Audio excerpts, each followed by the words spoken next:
Catedral FM apresenta Juristas Católicos. Olá, aqui fala Luiz Otávio Rocha Miranda, membro da União dos Juristas Católicos, nesse prazer renovado que é apresentar o programa Falando de Direito e Justiça, um programa da União dos Juristas Católicos do Rio de Janeiro, nessa tarde de terça-feira, dia 5 de dezembro, diretamente da Rádio Catedral, são 4h05 e 22 segundos. Tudo bem, Dani?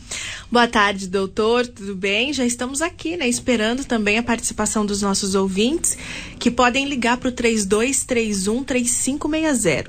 3231-3560. Hoje, novamente, temos convidados para tratar de um tema que é tão importante e que eu acredito que é a nossa obrigação, de trazer esse esclarecimento para a população. Certamente, Dani. Qual o tema mesmo?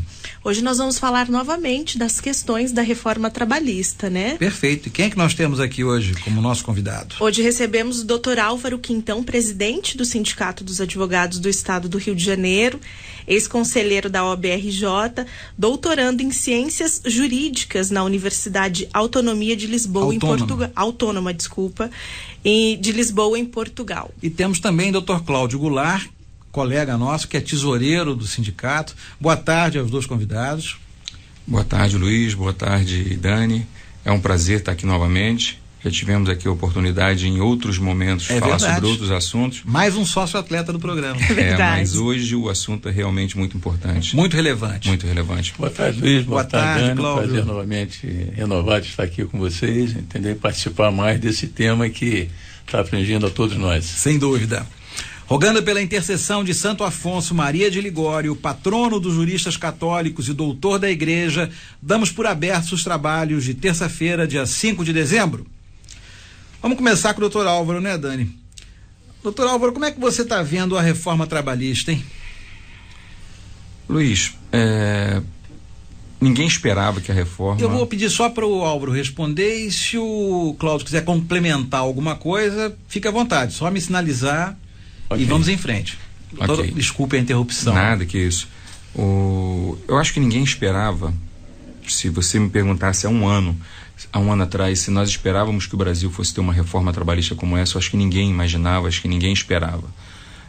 Nem mesmo o governo, quando apresentou a reforma trabalhista, apresentou uma proposta mais tímida, eram apenas 7 ou 8 artigos que estavam mudando, falava sobre terceirização. E, de repente, o Congresso apresentou mais de 100 emendas, alterando quase 200 artigos e dispositivos da legislação trabalhista. Uma discussão que praticamente não aconteceu nem no Congresso, e nem com a sociedade, nem com os trabalhadores. Dizem até que essa reforma, boa parte disso foi construída dentro de alguns escritórios de grandes confederações e federações patronais, mas, de repente, a gente se viu com uma reforma trabalhista desmontando a legislação trabalhista completamente, e onde sequer foi discutido, nem mesmo no Congresso houve discussão sobre a reforma que foi aprovada e sancionada pelo governo. Aliás, é uma prática desse governo, porque nós vimos também a polêmica criada com a alteração do trabalho escravo também, da caracterização do trabalho escravo, e isso foi urdido nos gabinetes, nas confederações de agricultura. Ninguém quer negar a importância das confederações, nem tampouco do agronegócio para o país. Isso é importantíssimo, mas esse retrocesso é inadmissível. Vocês concordam com isso? Eu concordo completamente. A gente está vendo hoje no Brasil um desmonte social que não tem como a gente dizer que isso vai trazer progresso ou vai trazer riqueza para o país, onde você pega um trabalhador, coloca numa situação análoga de escravo e diz que vai depender da prisão dele, ou do impedimento dele sair ou não, da liberdade dele ou não. Enfim, hoje o Brasil passa por uma situação muito difícil. E se a gente não tiver a mobilização, essa discussão e esse espaço que a gente está tendo hoje aqui na rádio de discutir esses problemas, a tendência é piorar, porque agora nós temos aí uma reforma da Previdência que, se acontecer, somada à reforma trabalhista, vai agravar ainda mais a situação social no país, porque nós teremos uma massa de desempregados, uma massa de não aposentados, tá? E como é que essa sociedade vai viver? Como é que essas pessoas vão sobreviver? Depois de uma certa idade, todos nós sabemos que é mais difícil conseguir emprego, e você não tem um amparo social, não tem um amparo da Previdência. Como é que essas pessoas vão sobreviver? Então nós estamos num desmonte social que é muito grave hoje no Brasil. Diga. Luiz, acrescentando o que o Alvo está levantando, o pior que você vê é o seguinte: quais são as duas retóricas desse governo? Primeiro, que a reforma trabalhista traria um número de emprego muito maior do que a de hoje. Obviamente que a gente está vendo que quem traz emprego é uma economia forte, né? Um país desenvolvido, coisa que nós não somos, né? A segunda é que ele abordou muito bem qual a discussão que houve com a sociedade, né? As próprias centrais sindicais, eu venho falando isso porque o sindicato que eu advogo é filiado a uma central. O pior disso foi as centrais sindicais se calarem esperando uma promessa que não houve, como o Álvaro abordou muito bem, que não teve nenhuma discussão no Congresso, né? Então você vê o número de desemprego que está tendo. Se vier uma reforma dessa, da Previdência, né, da forma que vem, e aí diz que a Previdência está falida, aí você pega o COFAP, perdoa uma dívida do Itaú de 150 milhões. A dívida com a Previdência de grandes empresas estão em mais de 250 bilhões de reais. E aí pergunta, quem paga isso, quem é? É o trabalhador. É verdade. Então vem com a retórica que essa reforma trabalhista vai trazer um país produtivo, um maior número de desemprego, e que a gente sabe que esse Congresso que está aí, né, e principalmente quem assumiu o governo, né, é um governo realmente legítimo, que está comprometido com as grandes potências, o sistema financeiro, essas grandes empresas. E vamos voltar aqui então, doutor Álvaro, o governo tem dito que essa reforma trará mais segurança jurídica para as relações entre empregadores e empregados. Você acha que isso procede? Esse é outro mito que precisa ser desfeito, né? Se tem uma coisa que essa lei não trouxe, foi segurança. Se você hoje conversar com 2 advogados, 2 juízes, 2 membros do Ministério Público, se você botar 2 pessoas numa mesa, a divergência em relação a essa reforma, ela vai ser enorme.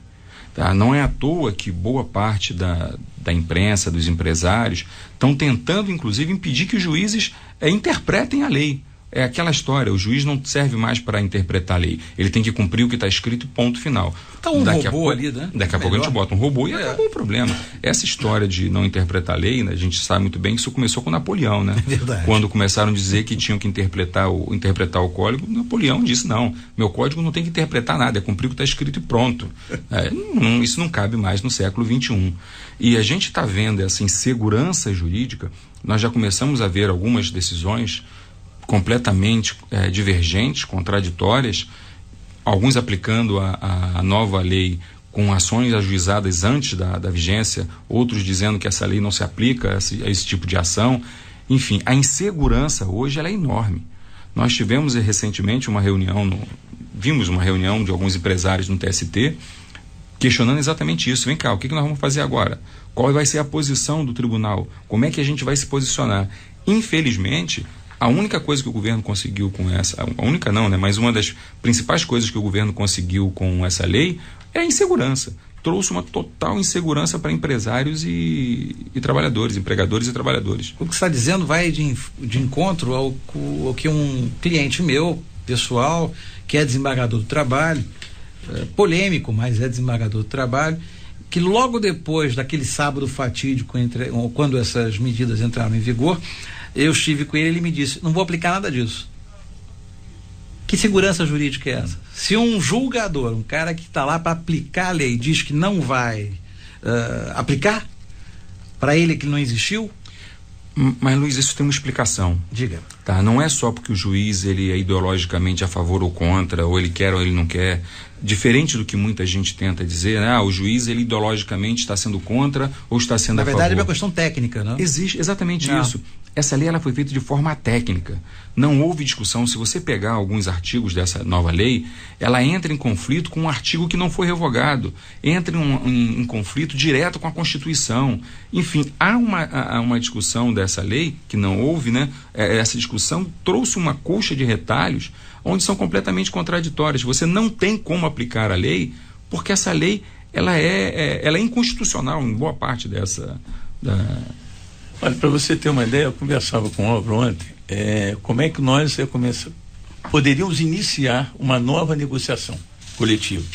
Porque ele dizia o seguinte, o imposto sindical, ele é arbitrário, né? Então tem a tutela do Estado em cima dele. Nós dois sempre fomos contra o imposto sindical. Aí vem a lei que diz que ela é uma lei de amplitude, de uma relação livre entre capital e trabalho, e diz o seguinte: tá bom, o imposto sindical não foi revogado, está lá, perfeito, ele é possível e pode ser cobrado. Só que tem o seguinte: você, para cobrar aquilo ali, você tem que ter uma autorização prévia. E ele então, não é o seguinte, virou opcional também? Não tem. Não tem. Aí você fala o seguinte: tem uma autorização expressa do trabalhador. Sim. Aí como é que você faz isso? Tá bom. Então, para que assembleia? Se eu vou lá, vou fazer uma convocação por edital, chama minha categoria para uma assembleia para deliberar tudo que uma convenção pode ter, mas eu tenho uma imposição. O Estado não pode. Eu não posso falar sobre aquele tema, porque antes disso eu tenho que passar para toda a categoria uma autorização para vir descontar. Então você vê as incoerências que tem. Aí você pergunta: qual é a relação que se tem entre capital e trabalho? Como é que eu posso discutir, ou vamos aqui levar uma coisa mais simples, um profissional de limpeza, como é que ele vai discutir uma relação de trabalho dele com o patrão dele? Sem a interveniência de um representante dele, que é o sindicato. Então tá lá, ele pode fazer o acordo que ele quiser, que está válido. Então, conclusão: quem disse que essa lei veio, como o Alvo muito abordou para facilitar, não, ela veio com um ato impositivo e trazendo uma insegurança jurídica de um ordenamento que é imaginário que poderá vir daqui para frente. Isso está me lembrando muito a sistemática do antigo Código de Processo, o Código de Processo Civil revogado, que perdeu a sistematicidade. E o que é mais importante num Código de Processo é a sistematicidade. É para que você tenha as fases sendo prescritas e tudo mais. Então você encontrava no Código revogado fases de execução distintas. Em vários momentos, uma fase de execução. Então você não sabia como se aplicar. Esse código, pelo menos com todas as incongruências dele, trouxe uma sistematicidade à legislação, o que pelo jeito não acontece, né? Então o que de fato muda na legislação do trabalho? Doutor Álvaro e doutor Cláudio. Muita coisa. Vamos lá. A legislação do trabalho que nós conhecíamos até o dia 11 de novembro, sobrou muito pouco se você aplicar integralmente o que pretendem que seja aplicado com essa reforma. O contrato de trabalho que nós conhecíamos, né, o contrato por tempo indeterminado, o contrato até por tempo determinado, tinha uma regra aonde você sabia. Agora, por exemplo, você pode ser contratado com o chamado trabalho intermitente, que você não sabe nem se vai trabalhar. Eu faço um contrato de emprego com você, assino a sua carteira e eu posso nunca te usar como empregado. E aí, se durante um ano você não for chamado para trabalhar, esse contrato ele é rescindido. Tá? Ou seja, as taxas de desemprego no Brasil podem até cair, porque legalmente você vai estar contratado para trabalhar, mas você não sabe se vai trabalhar e nem quando vai trabalhar. E mais, se você trabalhar e quiser receber pela Previdência, e se o seu salário for inferior ao salário mínimo, o que você vai receber for inferior ao salário mínimo, você tem que complementar esse valor para pagar a Previdência, senão nem a Previdência você tem. Sem nada a receber. Sem nada a receber. Você vai trabalhar, vai pagar para trabalhar. E se você pegar a maldade, se você pegar a maldade que fizeram com o trabalhador em termos de processo, aí não estão falando de direito material, o trabalhador, nós sabemos que muitas vezes ele não recebe nem o contra-cheque dele, não consegue saber se marcou ou não a jornada de trabalho corretamente. Hoje, se ele entrar na justiça e disser que não recebeu as horas extras, ele tem que provar, porque se ele não provar, ele ainda vai ter que pagar ao empregador os honorários em cima daquilo que ele não conseguiu provar. Então, a maldade que essa legislação trouxe para a relação de trabalho é um negócio espantoso. Eu não conheço nada nenhum, não tem nenhum paralelo, tá, com a maldade que foi feita. Sem contar que a legislação trabalhista apropriou a norma nova do Código de Processo Civil também, das multas processuais. Sim, exatamente isso. Imposição de multas. Aí tem mais incoerência, quando a gente fala das incoerências. Por exemplo, você tem gratuidade de justiça, mas vai ter que pagar honorários de sucumbência à parte empregador se você perder a ação. Você tem gratuidade de justiça, mas vai ter que pagar uma perícia se você quiser provar um direito que você tem. Ou seja, você tem gratuidade de justiça em algumas coisas, em outras não. Você faltou a uma ação, a uma audiência inicial, o processo é arquivado, você tem que pagar custas para entrar com ele novamente.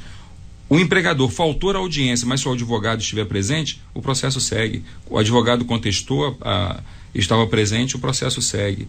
Então, a incoerência é um negócio assim fantástico, né? Fizeram uma legislação que acabava com o princípio de proteção ao trabalhador para dar o princípio de proteção ao empregador. Esse é o princípio básico hoje dessa reforma. Totalmente desequilibrado, então. Completamente desequilibrado. Como é que vocês veem, os dois especialistas aqui presentes, como é que se dará o acesso ao judiciário com essa nova lei?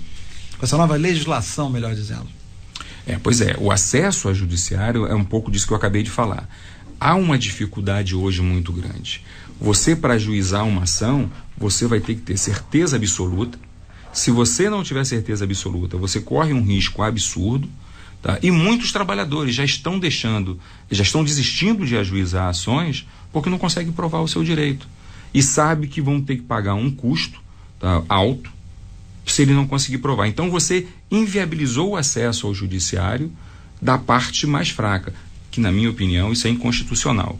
Tá? O direito de ação, o direito de ir ao judiciário não pode ser impedido como está sendo nessa reforma. Só para você ter uma ideia, gosto tanto de comparar o Brasil com outros países, né?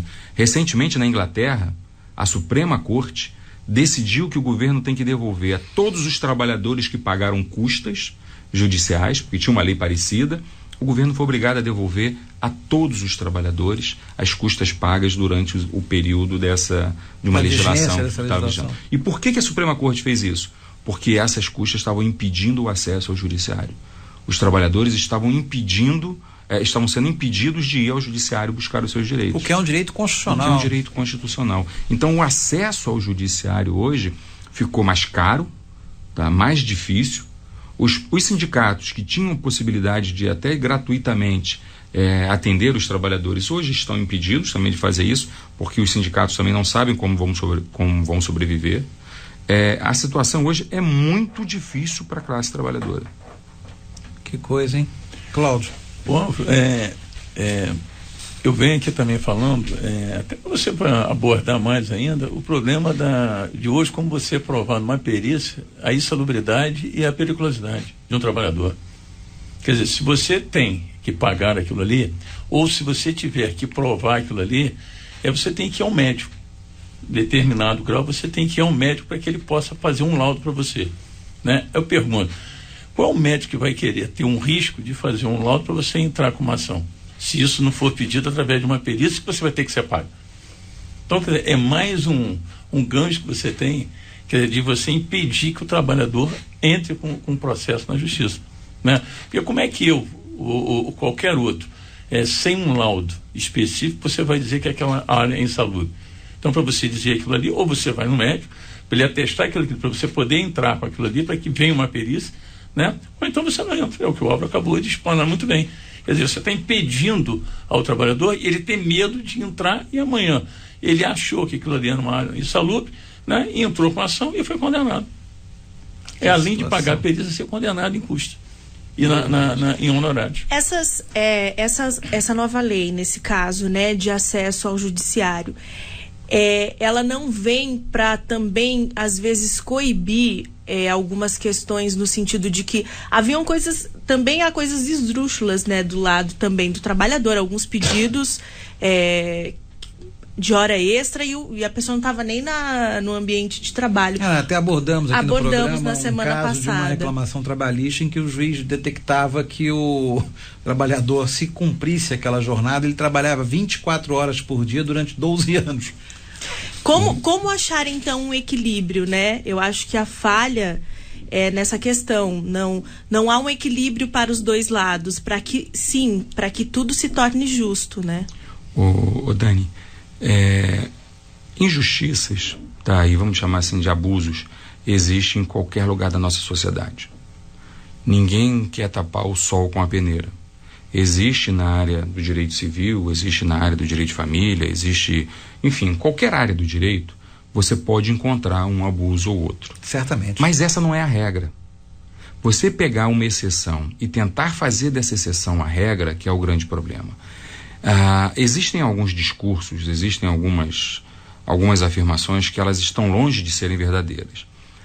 Nós temos no Brasil, por exemplo, recentemente eu estava lendo um artigo de que mais de 50% das ações na Justiça do Trabalho, ela pede verbas rescisórias. o trabalhador que é demitido e não recebe suas verbas rescisórias. Boa parte dessas ações envolvem empresas terceirizadas, empresas que somem, empresas que quebram, empresas que não pagam ninguém. Então, só nessa situação, nós temos mais de 50% de ação. Existe um número enorme de ações na Justiça do Trabalho pedindo vínculo empregatício. Pessoas que trabalham anos e anos, nunca tiveram suas carteiras anotadas. Então, se a gente pegar a regra, a gente vai ver que essa não é a regra. Discutir a regra pela exceção é o maior pecado que a gente pode cometer em qualquer situação. Generalizar uma situação é sempre ruim. O direito do trabalho, quando ele surgiu, e isso é bom que fique claro, ele surgiu para trazer um equilíbrio entre as forças. Não tem como a gente não reconhecer que o capital, o capital, aquele que remunera, aquele que emprega, ele tem uma força desproporcional em relação ao empregado. Como o Dr. Cláudio falou, não há, se coloca equilíbrio. Muito que tudo pode ser negociado. Não tem como. E não pode. Um trabalhador simples e humilde, às vezes não tem como chegar ao seu patrão e negociar certas coisas. Exato. Não tem nem coragem. Pois é, e aí quando você faz uma legislação que você impede o juiz de julgar, porque tem determinados dispositivos que, se você fizer um acordo entre sindicatos e a própria empresa, o juiz ele tem que analisar apenas, Luiz, se houve vício de consentimento, se a formalidade estava correta. Ele não pode entrar no mérito do acordo. Ele não pode dizer se ali tem uma cláusula leonina ou não. O juiz ele está impedido de julgar. Tá? E, ou seja, se você vai negociar, se você trouxe essa livre negociação, você tirando o poder de pressão dos sindicatos, então a gente não pode pegar a regra, a exceção e trabalhar como regra. Existem irregularidades? Existem situações? Existem. Agora, temos que tratar isso de forma como exceção e não como regra. Com certeza. Cláudio. E só para você entender, tanto eu quanto o Álvaro, que a gente hoje até sai um pouco do contencioso, mas vivi no contencioso no sindicato que nós advogamos. O Álvaro é diretor metalúrgico, o rodoviário, que a gente passava o dia inteiro, entrava às 8 horas no tribunal, saía às 6, 7 horas da noite, né? Eu cansei de ver juiz naquela época já condenar, entendeu? Pela litigância, pela má fé. Extinguir o processo, entendeu? Porque parava no depoimento, doutor, ou extingue o processo, eu vou julgar o processo. Então, estou falando do juiz na hora que ele tem o poder de interpretar a lei, como bem citou o Álvaro aqui anteriormente, e julgar o processo, ele sabe distinguir o que é uma coisa, discernir, exatamente. o que é onde tem um excesso, perfeito? E, obviamente, quando você vai para uma demanda ali, o poder patronal, ou seja, o empregador, ele tem todos os dados na mão, entendeu? Para que ele possa contestar, diferentemente do trabalhador, né? Que não sabe de repente quantas horas ele fez, porque ele trabalhou, ele veio. Você pega, por exemplo, a Conlurb, você sai daqui de Ipanema para levar um caminhão. Se tiver um problema dentro de um trânsito, ele fica parado ali. Aí você vai, como é que ele vai chegar lá para dizer hoje que ele fez hora? Não, você tinha que estar aqui tal hora. Esse horário que você fez aqui, eu não sei se eu vou computar como hora extra ou não. Então estou falando essas aberrações que hoje você não tem. Antigamente, se você tivesse isso, você tinha como fazer um paralelo e tinha a interpretação de um lado e de outro. E finalizando, né? Muitas das vezes, nós mesmos advogados já viam que aqueles colegas nossos que pegavam certas causas, entendeu? Sabia do exagero e o juiz já marcava aquilo ali. Então, essa não é a regra, entendeu? Você pegar algumas coisas dela não é a regra. A regra hoje é o contrário. Hoje, como bem falou o Álvaro, hoje é impedir que o trabalhador entre na justiça, entendeu? E que o juiz possa interpretar isso aí. E pior ainda, tirou o poder de quem pode negociar, né, em igualdade de condição, que é o sindicato laboral e o patronal, né? E hoje deu o quê? Para a empresa negociar com o trabalhador. E aí você vê qual é a correlação de força. Não tem uma relação justa nisso. Há um desequilíbrio flagrante. Aproveitar a presença do Álvaro e do Cláudio aqui, advogados militantes com uma larga experiência, e perguntar, e para nós advogados, o que muda? Essa é mais uma das inseguranças que nós encontramos, né? Porque existem uma situação... Nós começamos o programa, antes do programa, falando sobre isso. Sobre a insegurança dos advogados. Pois é, os advogados estão também numa insegurança muito grande, né? Nós estamos tendo que reaprender a advogar, né? Na verdade é essa. A gente tem um grupo de advogados trabalhistas no Rio que a gente denominou de Movimentos Advogados Trabalhistas Independentes, porque são pessoas de todas as correntes, de representantes de várias entidades e de representantes de entidade nenhuma, né? Onde ficou todo mundo tão desesperado. E agora? O que nós vamos fazer? Alguns advogados muito preocupados, inclusive, como é que vai ser interpretado o Código de Ética da Advocacia diante dessa nova reforma, porque pode existir o caso, ô Luiz, do advogado receber honorários e o cliente não receber nada, porque se o trabalhador perder e tiver que pagar os honorários à parte vencedora, esses honorários não podem ser compensados com os honorários do advogado dele na parte que venceu. Pois é, então são coisas diferentes, independentes. Então tem a possibilidade de nós, advogados, sairmos do processo com algum dinheiro e o trabalhador não, e o nosso cliente não. E isso gerou muita dúvida. E o que é mais triste, o que é mais chocante, é que a gente não vê a nossa instituição maior, a Ordem dos Advogados, se posicionando claramente sobre isso. Durante toda a reforma, a Ordem dos Advogados, tanto o Conselho Federal quanto as seccionais, tiveram uma participação muito pífia nessa discussão.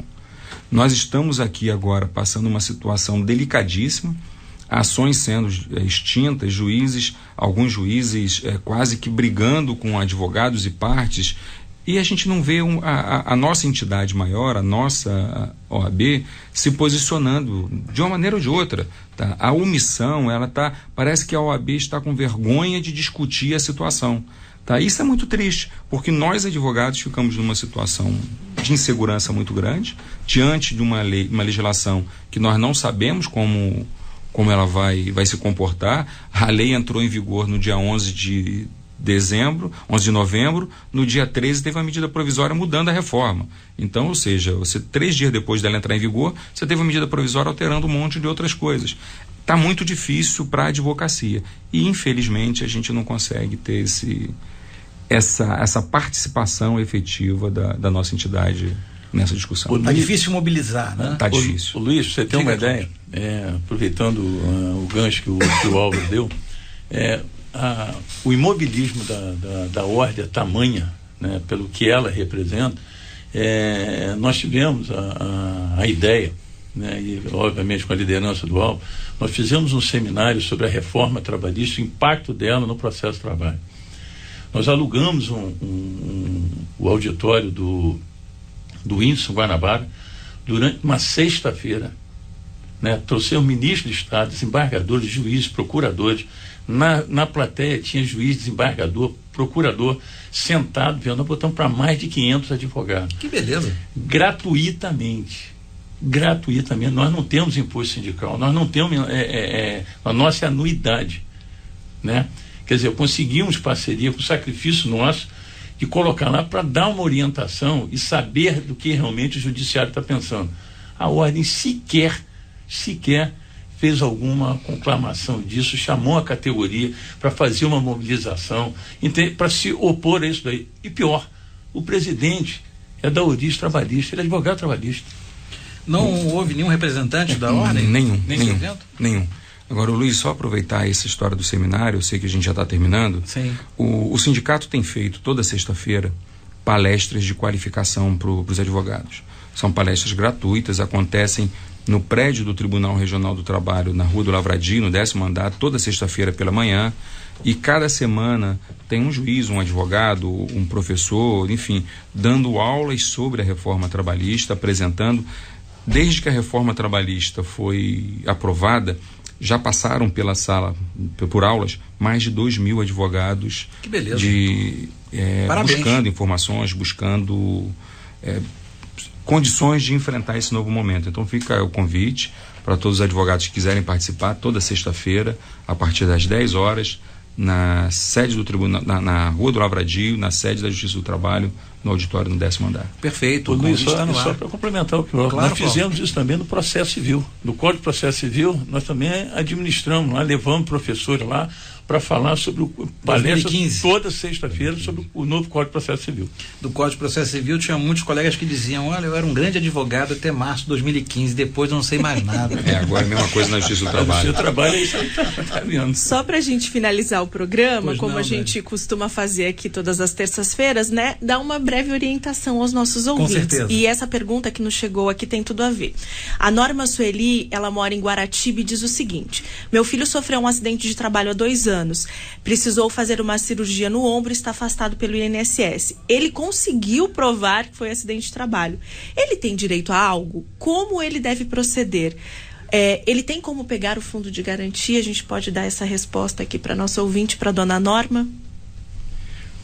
Bom, dona Norma, boa tarde. Espero que esteja tudo bem com seu filho. A informação não deixa claro se ele foi demitido, se ele não foi demitido, ou se ele está apenas afastado. Isso, pelo INSS. Mas se ele não foi demitido, se ele não está demitido, ele pode, enquanto ele estiver no INSS, ele vai receber o benefício da Previdência. Mas depois ele tem sim o direito de retornar ao trabalho, se ele está configurado acidente de trabalho, se ele ficou afastado pelo INSS, quando ele tiver alta, ele tem direito ao retorno ao trabalho. E ele só vai ter direito a receber fundo de garantia, etc., depois que o contrato for rescindido, quando for rescindido, ou em alguns casos específicos, né? Caso de compra de casa própria, etc. Mas nesse caso dele estar simplesmente afastado, ele não teria como receber. Obrigada, doutor.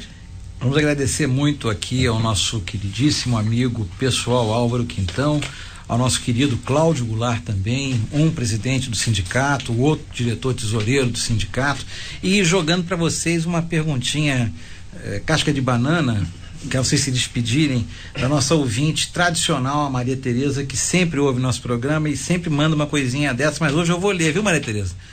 Ela fala o seguinte: acho essa reforma podre. Será que eu só tenho como saída mudar para Portugal e arranjar a cidadania europeia? Maria, se você for para Portugal, você me avisa também, me diz como, que tá muita gente querendo ir para Portugal. Eu, inclusive, no início foi apresentado aqui, a gente está fazendo lá um doutorado em Portugal. Portugal realmente está um país muito bom para viver no momento. Obrigado, Maria Tereza. Mas Maria, olha só, não desanima não. Eu acho que existe sim, eu acho que a gente tem que resistir. Existe muita gente resistindo a essa reforma, resistindo a esse desmonte social que tá acontecendo no país, e eu acho que a gente tem condições de mudar essa realidade. Não sei se vai ser muito fácil, nem quando isso vai acontecer, mas temos que acreditar e temos que continuar resistindo e recuperar pelo menos o nosso prazer de viver no Brasil. Eu só complementando a sua ouvinte, o que o Álvaro falou, eu acho que a grande oportunidade da gente mudar está agora, em 2018. Exato. Não tem a dúvida. Saber em quem e como votar. Nós repetimos sempre isso aqui, né? Porque o pior não é quem está presidindo, não. O pior é o Congresso. Não adianta você mudar o presidente, o Congresso é o mesmo. Que a gente está vendo como está aí. Quem faz as leis. As leis. Exatamente. Né? Então, hoje é importante, todos nós sabemos, que está insatisfeito com isso, é saber principalmente em quem e como votar. Né, porque são eles que vão dar direção ao nosso país. Doutor Cláudio Goulart, muito obrigado, excelente participação. Doutor Álvaro Quintão, suas despedidas, por favor. Luiz, eu queria mais uma vez... Não é só para Portugal não, por favor. Não, para Portugal não. Eu queria mais uma vez agradecer o espaço, a oportunidade de estar aqui falando para esse público seleto, né, que são os ouvintes aqui da Rádio Catedral, e mais uma vez nos colocar aqui à disposição. Sempre que for necessário, sempre que for possível, teremos imenso prazer de estar aqui novamente e vão voltar, conversando. Né, Dani? Com certeza. Será sempre um prazer. Nós recebemos hoje o Dr. Álvaro Quintão, presidente do Sindicato dos Advogados do Rio de Janeiro, Dr. Cláudio Goulart, diretor tesoureiro, a quem agradecemos muito. Esse programa tem a produção de Daniela Oliveira e a colocução. As pesquisas são feitas pelo Luiz Guilherme, nosso estagiário, e nos trabalhos técnicos, a voz bonita de Vinícius Lima, o Vini. Amém, doutor, estamos aí. Estamos aí, com o Vini até às 9h da noite.